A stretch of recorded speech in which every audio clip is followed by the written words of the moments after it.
If you're trying to make it as a footballer in 2025 and you can't dribble the ball, you might as well forget about it. It doesn't matter where on the pitch you play, every player needs to be a comfortable dribbler in the modern game. And the first step on that path to becoming a comfortable dribbler is reinforcing the correct technique. Despite what you might have heard, being able to dribble through cones is an absolute basic essential. Just think about it, if you struggle to dribble through stationary cones, then how are you going to dribble past real life players? So let's start at the bottom and work our way up. I remember back when I was 13 playing for my Sunday league team, dribbling was never a strong point for me. And back then when I would search for ways to improve my dribbling on YouTube, basically everybody agreed that using cones was the way to go. And so that's exactly what I did. I put the cones in different patterns and I used both feet. Of course it started off really slow, but as the weeks went on I got better and faster and made less mistakes going through the cones. And I continued that up until now where I feel like I'm a confident dribbler. But that transition wouldn't have been possible if I didn't use the cones to get the correct technique first. So don't skip out this important part. Just like you wouldn't start building a house from the roof, make sure to start at the bottom and work your way upwards. And then once you have that technique down, you can progress on to step number 2. If there's one secret that isn't spoke about enough in football, then it genuinely is this. When I say weak foot, what skills do you think about?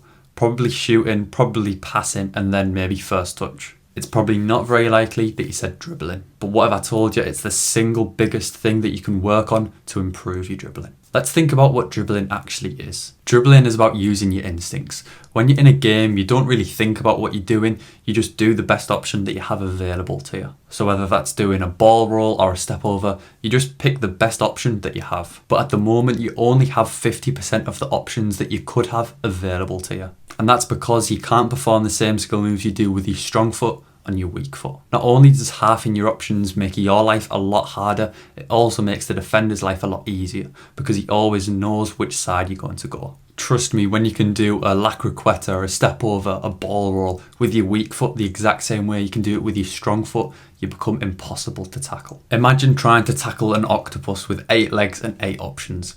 That's what you become when you can dribble with your weak foot. And to improve your weak foot dribbling, you just have to repeat what we did in step 1, but just use your weak foot. Remember, you've probably never dribbled with just your weak foot in your life, so it's going to feel slow and unnatural in the beginning.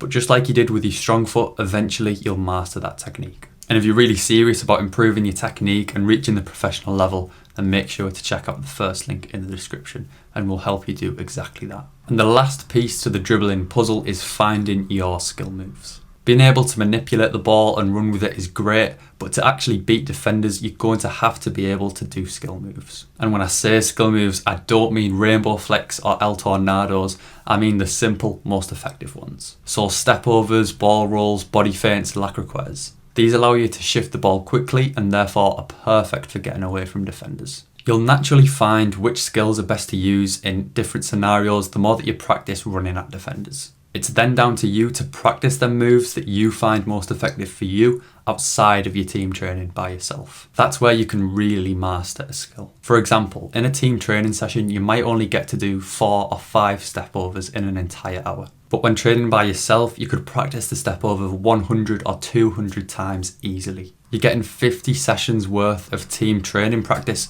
in one session when you do it by yourself. And that's why practicing outside of team training by yourself is so effective. As I mentioned, if you're serious about your football and really want to reach that next level, then make sure to check out the link in the description. Thank you for watching today's video. I'll see you soon.